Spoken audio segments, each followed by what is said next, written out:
స్త్రీని ఉన్నతోన్నతమైన స్థానంలో కూర్చోబెట్టింది కేవలం హైందవత్వం ఒకటి.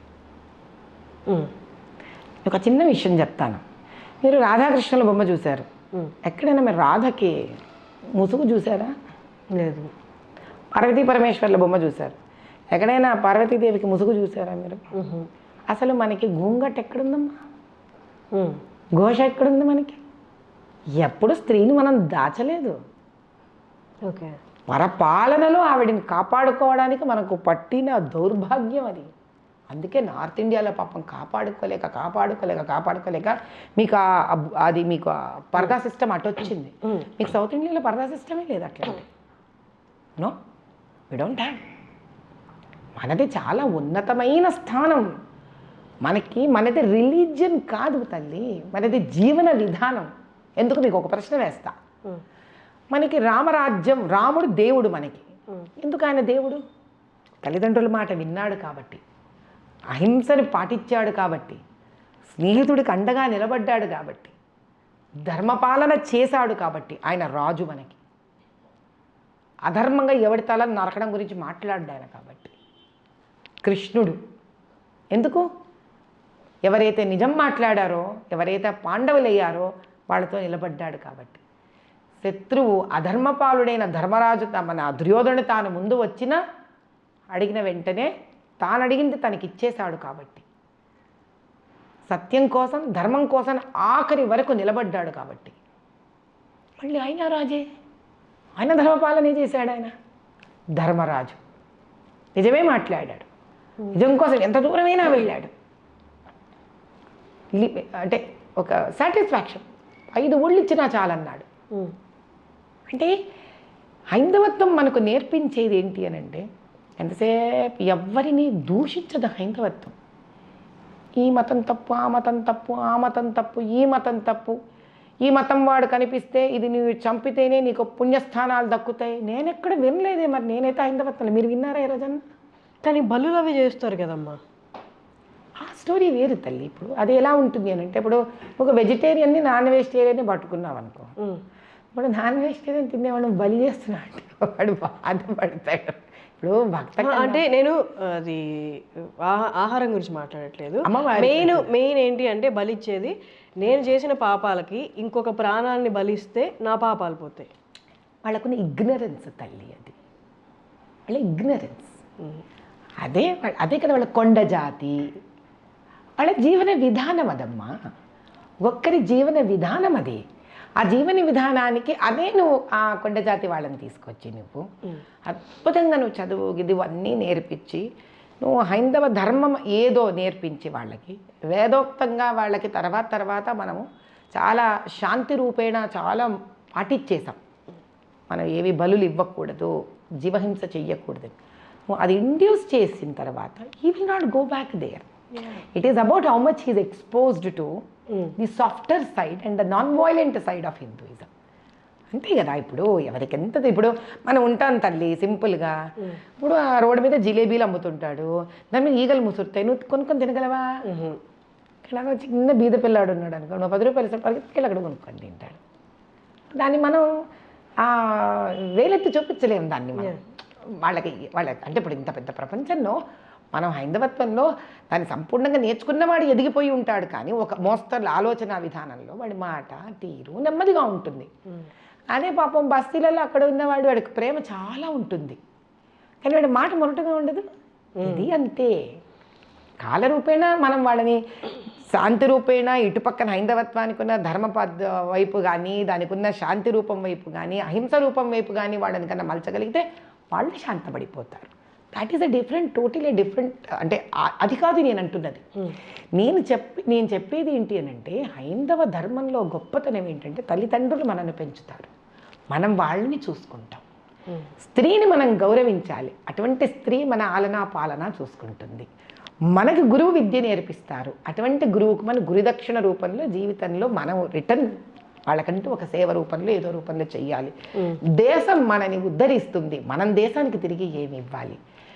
ఇలాంటిది there is a very balanced give and take story ఇక్కడ. ఇది ఎందుకు డిస్టర్బ్ అయ్యింది అని అంటే, ఇంత సుభిక్షంగా స్టేబుల్ స్టోరీ ఉన్న భారతదేశాన్ని బంగారు భారతదేశం, అదే కదా పాప నరేంద్ర మోదీ గారు తప్పన పడిపోతున్నారు మళ్ళీ తీసుకొని రావాలి అని. ఆయన కష్టపడేదంతా ఇదే. మనం ఏదో ఆయన హైందవత్వమో ఇవన్నీ వేరే వేరే ట్యాగ్స్ ఇవ్వడం, it is not a right thing. ఆయన అనేది ఒకటే, హైందవత్వంలో you give you take, you take you give అనేది చాలా నీట్గా ఉంది సిస్టమ్. అది ఎప్పుడైతే మనం అవలంబిస్తామో తిరిగి you all become normal and we calm down by our life standards. Calm down అన్నారు కాబట్టి నాకు ఇక్కడ ఒక క్వశ్చన్ అమ్మ. పూర్వం నుంచి భక్తి డివోషన్ అనేది మెడిటేషన్ రూపంలో, నిన్ను నువ్వు మార్చుకునే రూపంలో, నువ్వు ఎంత కఠినంగా తపస్సు చేసి ఎంత నువ్వు క్లీన్గా ఉంటావు అన్నది. కానీ రాను రాను ఏమైపోయిందంటే, ఇంత డబ్బులు పెట్టి ఈ దర్శనం బుక్ చేసుకొని ఆ గుడికి వెళ్ళి వచ్చామా, అది కూడా తోపులాట, అక్కడ కూడా వాడిని గుద్దుకోవడం వీడిని గుద్దుకోవడం, నాకు ముందుకు వెళ్ళాలి అని. ఇక్కడ డివోషన్ ఎక్కడుందమ్మా? మిమ్మల్ని దీనికి ఒక ఆన్సర్ ఇస్తాను మీకు. ఇప్పుడు శ్యామశాస్త్రి గారు ఉన్నారు, త్యాగరాయ స్వామి ఉన్నారు, వీళ్ళందరూ వాగ్గేయకారకులు. అంటే అప్పటికప్పుడు చకచకచకని పాటలు రాసేసేవారు. త్యాగరాయ స్వామి రామచంద్రుడు ఆయన ఇంట్లోనే కనిపించేశాడమ్మా ఆయనకి. ఫస్ట్ ఆఫ్ ఆల్ అంటే క్షేత్రాలకు తిరగద్దు అనట్లేదు నేను. అంటే మన సంవత్సరం అంతా ఏదో చేసేసి మన సంవత్సరానికి ఒకసారి 6 నెలలకు ఒకసారి ఒక క్షేత్రానికి వెళ్ళి అక్కడ దర్శించేసుకుంటే మన పాపాలు వెళ్ళిపోతాయేమో అనే ఒక ఈ ట్రాన్సాక్షన్ యాటిట్యూడ్ వచ్చింది చూడండి. అది ఎక్కడ మొదలైంది అయి ఉంటుంది అంటారు? ఎక్కడ మొదలయ్యి ఉంటుంది, ఇది మీరు కూడా నాకు ఒక పెద్ద ప్రశ్నే వేశారు నిజంగా చెప్పాలంటే. నా ఉద్దేశం ఏమిటి అని అంటే, ఇది తప్పో ఒప్పో మళ్ళీ ప్రేక్షకులు విన్న వాళ్ళు తిరిగి మళ్ళీ మన వరకు రావాలి.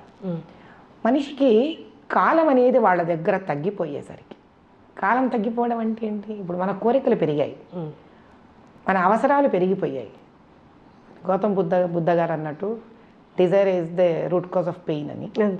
ఇప్పుడు ఇదివరకు ఏముండేదమ్మా, శుభ్రంగా నిదానంగా 6 ఏళ్ల వరకు పిల్లల్ని స్కూల్లో వేసేవాళ్ళు కాదు, కొంచెం ఇంట్లో పెద్ద బాల శిక్ష నేర్పించేవాడు. పొద్దున్నే లేచి పూజా పునస్కారం చేసుకొని నిదానంగా దీపం పెట్టుకొని కాస్త వంట చేసుకొని అలా భర్త తిని ఆయన పాటికి ఆయన వెళ్ళిపోతే కాస్త పిల్లలకు పెట్టుకొని the day and the schedule use to be a very relaxed schedule. అటు భర్తకు కానీ భార్యకు కానీ వీళ్ళు కూడా వెళ్ళేవాళ్ళు, సహాయ సహకారాలు అందించేవాళ్ళు వాళ్ళ వాళ్ళ ఆక్యుపేషనల్ లైఫ్స్లో. ఇప్పుడు ఏమవుతుంది, మీకు రాత్రి వంట ఫ్రిడ్జ్లో పెట్టుకొని పొద్దున తినే పరిస్థితి ఉందా లేదా చెప్పండి? 100% ఉంది. ఇక దేవుడికి టైం ఎక్కడుంది తల్లి? ఇప్పుడు మరి దేవుడిని కూడా మీరు పైలప్ చేస్తున్నారా లేదా? చేసి ఏం చేస్తున్నారు, బాబు నేను ఒక్కసారి సెలవు పెట్టుకుంటాను, తిరుపతికి వస్తున్నాను, ఏం చేస్తావో చేయి, మొత్తం క్లియర్ ఆఫర్ ఇస్తున్నాను. మనం దేవుడికి ఆఫర్ త్రో చేస్తున్నాం. అదే నేను అంటున్నాను, expectations from life. What do you have to expect from life? You have to expect from life knowledge. You have to expect from life a satisfaction.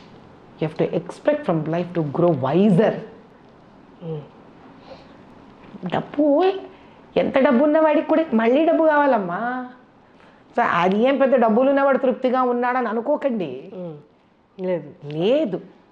కానీ ఎవరికి తృప్తి ఉంటుందంటే, నేనుగా ఏమి సాధించాను, ఎటువంటిది, నశ్వరము కానిది, నాశనము కానిది, నాకు నేనుగా ఏం సాధించాను.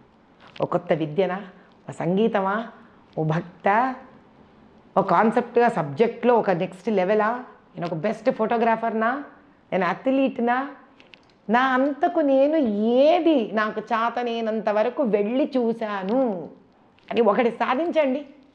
ఆ డబ్బు మీకు తృణప్రాయంగా కనిపిస్తుంది. ఆ తర్వాత a person should have a reason and cause for his birth కదమ్మా. నిన్న ఐటీ ఉద్యోగానికి మనం ఏదో ఇంజనీరింగ్ చేసేసి ఏదో చేసేసి ఒక ఐటీ ఉద్యోగం తెచ్చుకొని ఒక డబ్బా ముందు పొద్దుటి నుంచి రాత్రి దాకా ఒకటే పని చేయడానిక ఇంత మానవ జన్మ. ఉద్యోగాలు చేయొద్దనట్లేదు, అండర్స్టాండ్. ఇప్పుడు ఉద్యోగానికి వస్తారు పిల్లలు, చూస్తుంటాం మేము కూడా. 6 నెలలు అవ్వగానే సంవత్సరం అవ్వగానే ఇంకో జాబ్కి వెళ్ళిపోతుంటారు. అక్కడి నుంచి ఒక 6 నెలలు సంవత్సరం ఇంకో జాబ్కి వెళ్ళిపోతారు. దీనికి దానికి శాలరీ పే ఒక 20,000 డిఫరెన్స్ ఉంటుందనే, 30,000 డిఫరెన్స్ ఉంటుంది. నన్ను అడగచ్చు, మీ కడుపు నిండింది మీరు ఏమనొచ్చు అన్న, ఎవరైనా వచ్చి అడగచ్చు. దానికి నా పర్సనల్గా రమ్మనండి, నేను వనాను అని వాళ్ళకి సమాధానం చెప్తాను. నా జీవితం ఎంత సింపుల్గా ఉంటుందో. నేను అంతే లో మిడిల్ క్లాస్ ఫ్యామిలీ నుంచే వచ్చాను నేను. ఈ రోజుకి నా జీవన విధానం అలాగే ఉంటుంది. నేను చెప్పులు వేసుకోకుండా కనీసం అంటే ఒక 50 కిలోమీటర్లు 100 కిలోమీటర్లు నడిచేస్తాను నేను. రమ్మనండి పోయిన వాళ్ళందరూ ఏమన్నా రమ్మనండి, ఐటీ ఉద్యోగాలు ఇంత చేస్తారు కదా, కొంచెం వాళ్ళకి నేను ఫ్యాన్ వేసుకోకుండా ఏసీ వేసుకోకుండా కూర్చోగలను, ఎండలోపై పని చేయగలను, పార పని చేయగలను, మట్టి పని చేయగలను, ఎటువంటి వర్కర్స్తో కూడా కూర్చొని నేను హాయిగా పని చేస్తాను, కూర్చొని తింటాను. What is important in life is for what you have taken this birth, have you try to do some justification to it. అది నేర్పించాలి తల్లిదండ్రులు పిల్లలకి. They should let them choose an option while keeping one as an goal. అంటే మనకి మనసులో ఉంది మా అమ్మాయి ఒక మంచి డాక్టర్ అవ్వాలి. డాక్టర్ అవ్వాలంటే డాక్టర్ అవ్వడానికి అయ్యే ఇన్స్పిరేషన్ చిన్నప్పటి నుంచి ఇవ్వాలి వాళ్ళకి. అంటే ఏంటి, సపోజ్ నేను ఒక ఎక్స్ పర్సన్, నా ఎక్స్ పర్సన్ అనే ఒక పేరెంటో తాతగారో దూర బంధువో చుట్టమో ఫ్రెండో ఎవరో ఒక అనారోగ్యంతో పోయారనుకుందాం, నన్ను డిస్టర్బ్ చేసింది అది. మా పిల్లలు ఉన్నారు, మా అమ్మాయిని అబ్బాయిని డాక్టర్ చేయాలనుకుంటున్నాను. నేను కదా ఇన్స్పైర్ అయ్యాను, మంచిదే. నా ఇన్స్పిరేషన్ వాళ్ళకి పాస్ చేయగలగాలి, అప్పుడు కదా వాడు ఇన్స్పైర్ అయ్యి చేస్తారు. అది డాక్టర్ అవ్వాలంటే ఒక పాయింట్ వస్తే వాళ్ళకి అర్థం కాదు వాళ్ళు ఎందుకు డాక్టర్ అవ్వాలి, వాళ్ళు డిటాచ్ అయిపోతారు దానికి. అందుకే చాలామంది వాళ్ళు చేసిన ఇంజనీరింగ్లు వదిలేసి ఇంకేదో చేస్తూ ఉంటారు ఇంజనీర్లు అయిపోయాక. డాక్టర్లు యూజువల్లీ ఇన్స్పైర్ అయ్యి చేస్తారు. అది కాకుండా చేసిన వాళ్ళు చాలా రొటీన్ లైఫ్స్కి వెళ్ళిపోతారు కమర్షియల్గా. But in fact doctors life is meant to get in to research every day in to medical industry. Basic point ఏంటి అంటే ఇక్కడ పిల్లలకి ఏదైనా ఇన్స్పైర్ అయ్యి ప్రశాంతంగా చెయ్యడం అనేది నేర్పించాలి, వాళ్ళకి పాత చూపించగలగాలి. ఎలా తెలుస్తుంది అది? వాళ్ళకు ఒక దానాలు, ఒక బర్త్డేకి పిల్లల్ని తీసుకెళ్ళి కొట్టు క్యాన్సర్ హాస్పిటల్, కొట్టు నీలోఫర్ హాస్పిటల్, ఎలా ఉంటారు పాపం పిల్లలు. అది నిజం కాదా? అది బాధ కాదా? మరి మన ఇంట్లో పనిచేస్తారు ఎంతమంది ఆడవాళ్ళు మగవాళ్ళు, వాళ్ళ పిల్లలు ఉంటారు. మా పిల్లలు అలా ఇంటరాక్ట్ అయ్యేవాళ్ళు పుట్టినరోజు నాడు మీకు అన్ని రోజులలో. మదర్ తెరీసా హోమ్కి తీసుకెళ్ళేదాన్ని చిన్నప్పుడంతా. అది మా రూల్ ఇంట్లో. వాళ్ళు పోయి వాళ్ళ చేతులతో ముసలి వాళ్ళకి కానీ బీద వాళ్ళకి కానీ వాళ్ళ చేతులతో పంచాలి వాళ్ళకి. They should know the reality of this world.